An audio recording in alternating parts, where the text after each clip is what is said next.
Okay, next we're going to have Ed Solomon on. He should be there. Go ahead, you're up. All right.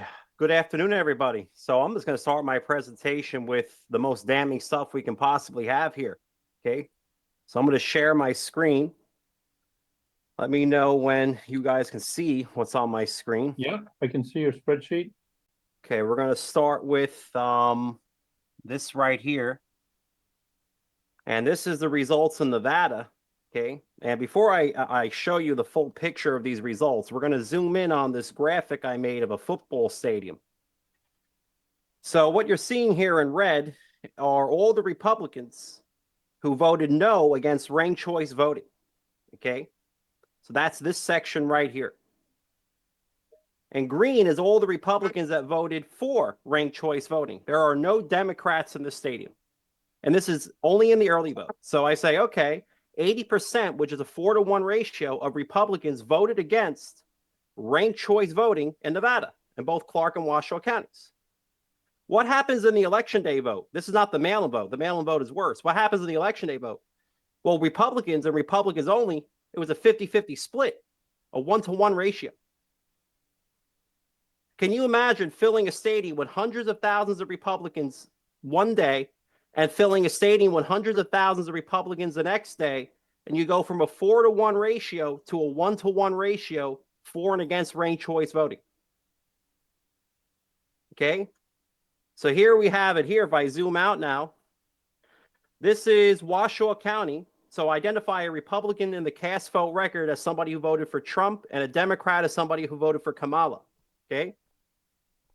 In Clark County, it's 72%, and it drops down to 50% in the election day vote. In Washoe, it's 80%, and it drops down to 56% in the election day vote. Democrats go from 46 down to 26 in Clark, and they go from about 40 to 26 again in Washoe. Why would the way in which a Democrat or Republican casts their ballot so drastically affect how they voted on the ranked choice ballot initiative? Okay, now I'm going to go to the next picture. This is how they voted on abortion. Let me see if I can get that here. Should say detail. Oh, a little earlier. Here we go. I'm going to zoom out. So the way the election goes, and according to the cast vote record, is it starts with the mail-in vote, which I label as mail-in vote 1. This is the order in which the ballots are counted.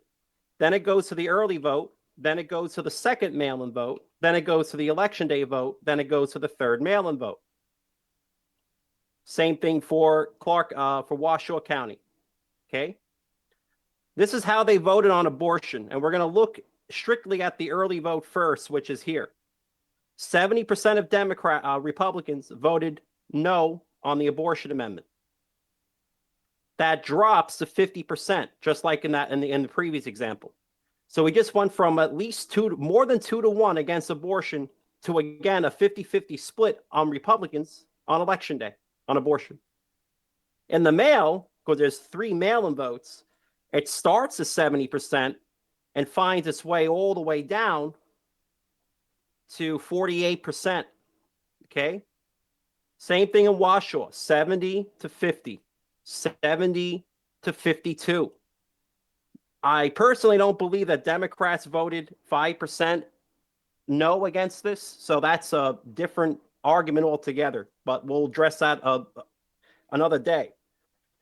So now you look at the county timeline for all the combined votes, you get 60 up to 70, down to election day 50, and then down lower for mail-in 3 for both counties. You get the exact same pattern. My favorite one to show people is Arapahoe County, Colorado in the year of 2020. Okay? Like this one just cracks me up. So we're going to pull that up. Clark versus Arapahoe. And what you're seeing here is you're looking at how Democrats and Republicans voted on Proposition B in Arapahoe County, Colorado in the year of 2020, which was to triple everybody's property taxes. Okay? Literally.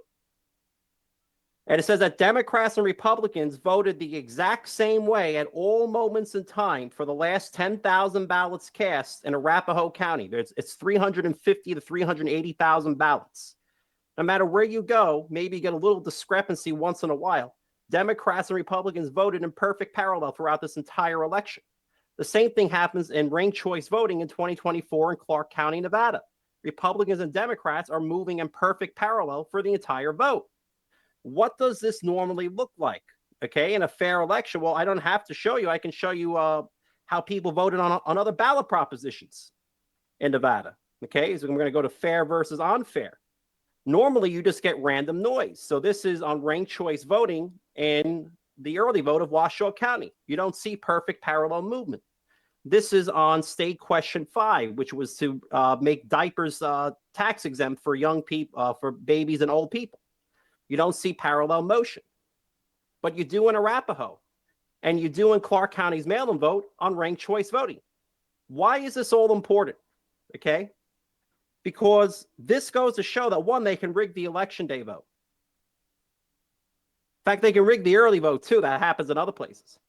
So when people say, oh, if we all vote on election day, or we all vote early, or we all vote by mail, it doesn't matter how you vote. Everything goes to the central counting terminal. All goes to the same computers. Traditional ballot stuffing, by the way, can't produce perfect parallel motion and cast vote records. Only an algorithm can do that. Only an algorithm can do that. They can rig it all. Voter ID, what does voter ID matter when algorithms can flip votes? That's why they let voter ID pass in the state of Nevada on the ballot proposition with 74% of the vote, because it doesn't affect them. Voter ID won't save us. Voting on election day won't save us. The only thing that's going to save us is the guarantee clause, Article 4, Section 4 of the United States Constitution. The federal government shall guarantee to every state in this union a Republican form of government. If you don't have free and fair elections, you don't have a Republican form of government. The elections are unverifiable. Nobody can ever match the paper, assuming the paper even exists, against the machine count. They're unobservable. No human being can process ones and zeros in the central counting room. You can put all the observers you want in the central counting room. Unless you're Neo from the Matrix, you can't see the ones and zeros going through the electric currents of those circuit boards. They're unobservable. They're unverifiable. Therefore, they're unconstitutional. That's all I have to say today. Hey, thank you very much. So before we get our next guest, I want to ask everybody for a Christmas gift. I'd like you all to go to Stern American on X and please join me so we can get this spread all over the country. And Raj, would you put that